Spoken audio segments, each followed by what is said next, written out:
The starving girl wanted to buy a fish, but instead of selling it to her, the shop owner slapped her hard across the face. Then he dumped a whole bucket of ice over her. He wanted to freeze her to death. Abandoned and alone, she had no idea how to survive in the human world. When she was thirsty, she drank from the lake. When she was hungry, she searched for food in the garbage. In the end, when she knew her time was near, she went to a bamboo forest. She sat quietly on the ground, waiting for death to come. The girl was actually a pet cat named Chibi, but her owner had cruelly abandoned her, and she didn't even know it. Every day, she foolishly waited at the door, waiting for her owner to come back. Until one stormy night filled with thunder and lightning, she grew so hungry that she went to dig through the trash for food. But she was too small. She couldn't even jump high enough to reach the garbage can. Then someone appeared. It was two schoolgirls. They saw poor Chibi and wanted to take her in, but the dorm didn't allow pets. So after talking it over, they reluctantly walked away. Chibi was cold and starving.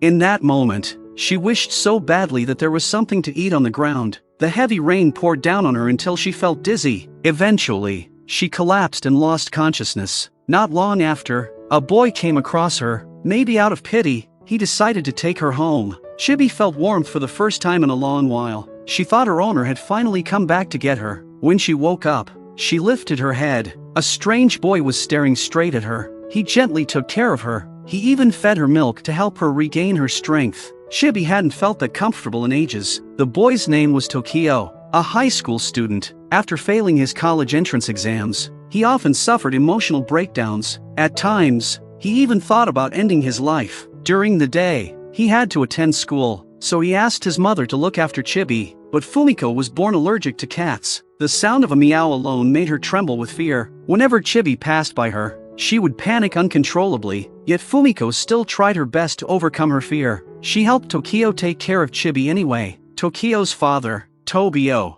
also adored Chibi. He even used her tiny paws to spark his creative inspiration. Life in her new home was good. Whenever she was tired, she could just sleep. When she woke up, there was always milk to drink. Her body gradually grew healthy again, but Chibi still believed that one day she would grow up into a human, that her tail and ears would disappear. Because of Chibi's arrival, Tokio's broken spirit also began to heal. Still, his mother couldn't help but worry about him. Whenever she heard a sound upstairs, Fumiko would rush up, fearing Tokio might have done something to himself. In her effort to overcome her cat allergy, she decided to try touching Chibi. She took a deep breath and reached out. But the moment her hand touched Chibi's backside, her whole body froze. Tokio quickly rushed to catch her and carried her back to her room. Chibi didn't understand why Fumiko reacted that way. She thought, maybe if she gave Fumiko a beautiful gift, Fumiko would start to like her. So she sharpened her claws, caught a big mouse, and proudly brought it home. But that only made Fumiko faint in terror again. One afternoon, Chibi waited by the roadside for Tokio to come home from school. But that day, a strange man was following him. Tokio noticed and stopped to confront him. He demanded to know why he was being followed. The man, named Takuya, explained that he was trying to catch a stray cat. That cat, even more beautiful than Chibi, had pure white fur that shone under the light. Because Chibi carried the scent of that cat, Takuya had been tracking Tokio, hoping to find it. He handed Tokio a business card and said if he ever spotted that cat, he should call. There would be a reward. When Tokio got home, his father was cooking dinner. He angrily told him that Fumiko had caught a high fever after being frightened by Chibi. If this continued, she might even suffer a heart attack. From that day on, Tokio decided to bring Chibi to school with him. They squeezed together on the crowded subway every morning. All around her, Chibi saw nothing but humans, and it made her believe that one day, when she grew up, she would become just like them, able to talk and walk on two legs.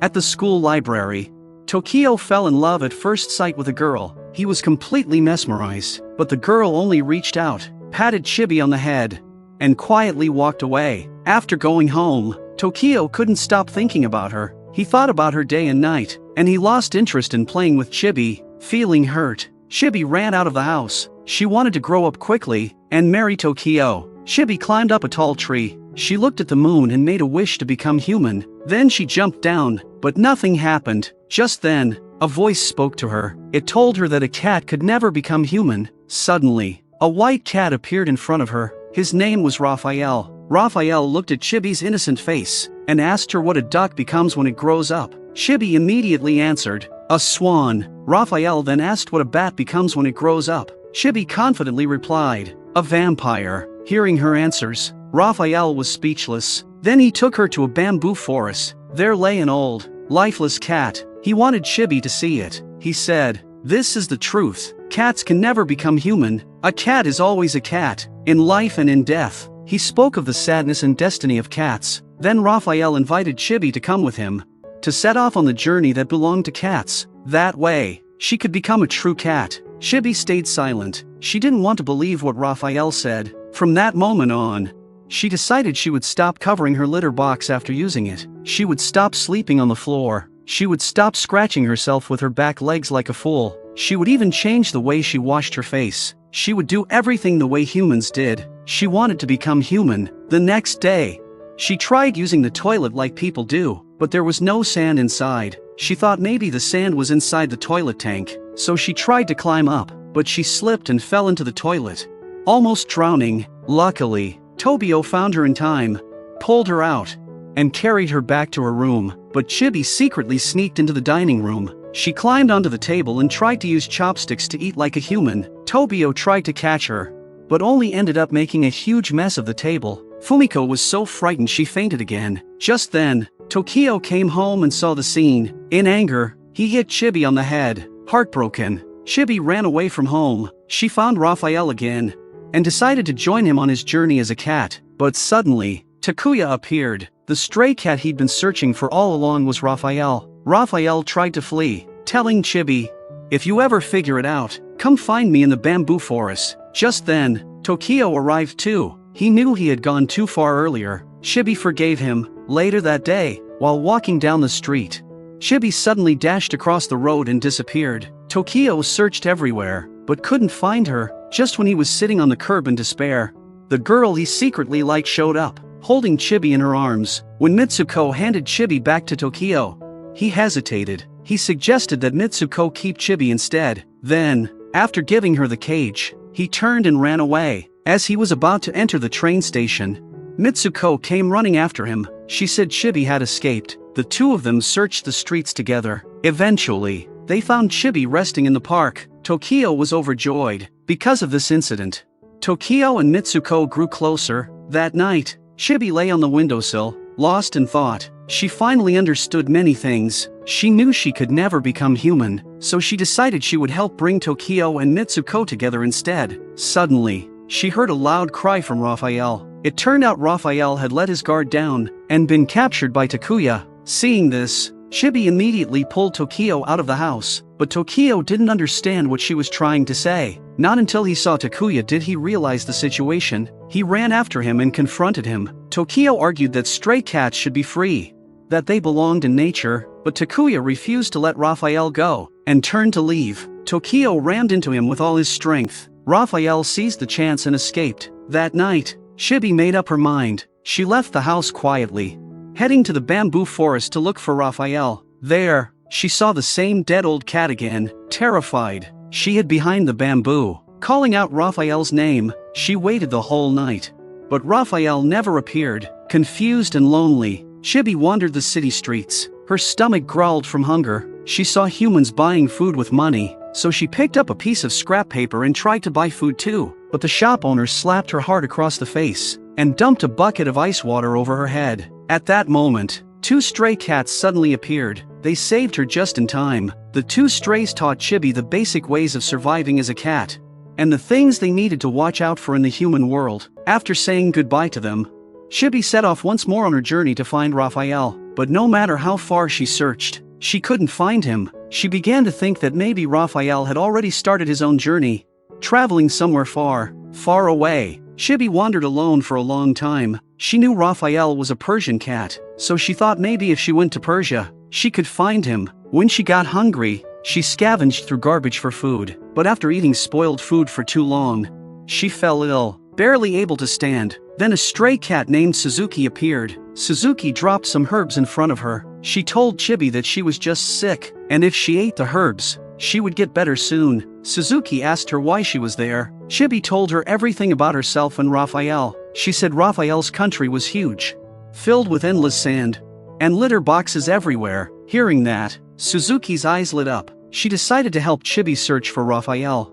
And so, they began their journey together. Along the way, they ran into men who hunted stray cats. The men used small fish to lure them in. Naive as ever, Chibi ran straight toward the bait. In an instant, one of the men grabbed her. Suzuki charged forward. With her sharp claws, she attacked both men. In the end, she successfully rescued Chibi. After escaping to safety, Suzuki told Chibi that if they had caught her, they would have skinned her and turned her into food. Suzuki warned her never to accept food from strangers again. Then, they arrived in a big city. They searched everywhere for a place with the word Persia written on it. They found one, a shop with a sign that said Persia. But when they went inside, it turned out to be an arcade. There was no sand anywhere, and no sign of Raphael. Later, they wandered into an alley. There, they saw another place with the word Persia on it, but the door was tightly shut. No matter how hard they pushed, it wouldn't open, so they decided to wait until it did. They began to imagine what might be behind that door. A vast desert,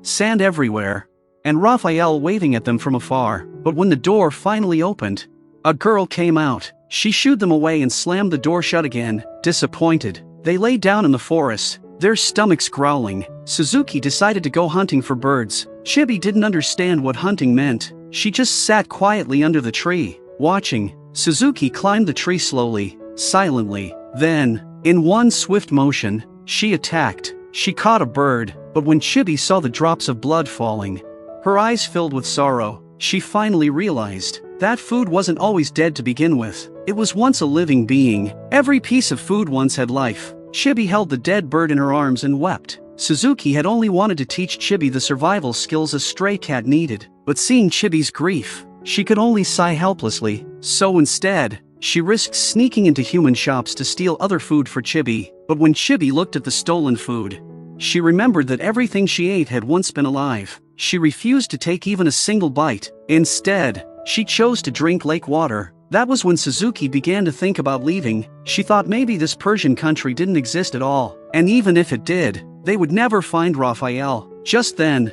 a poster appeared in front of them. On it were the words Persian country, with pictures of endless sand everywhere. Chibi touched the poster, her eyes shining with excitement. But when Suzuki touched it, she told Chibi, "It's just a picture, Raphael isn't inside." Chibi sat down, deeply disappointed. Suzuki placed some food in front of her and said, "If you don't eat, you'll never see Raphael again. You'll never see Tokio again." Thinking of the happy times she had shared with Tokio, Chibi finally took a small bite of the sandwich. Seeing Chibi eat at last, Suzuki was overjoyed. That night was the first time Chibi had ever slept beside another cat. A cat's heartbeat is twice as fast as a human's, a difference as deep as the wounds in her heart. The next morning, Suzuki said goodbye to Chibi. She was going back to find her mother. She urged Chibi to give up on finding Raphael and to return to Tokio as soon as possible. Meanwhile, Tokio and his family were still searching for Chibi. They feared she might get hit by a car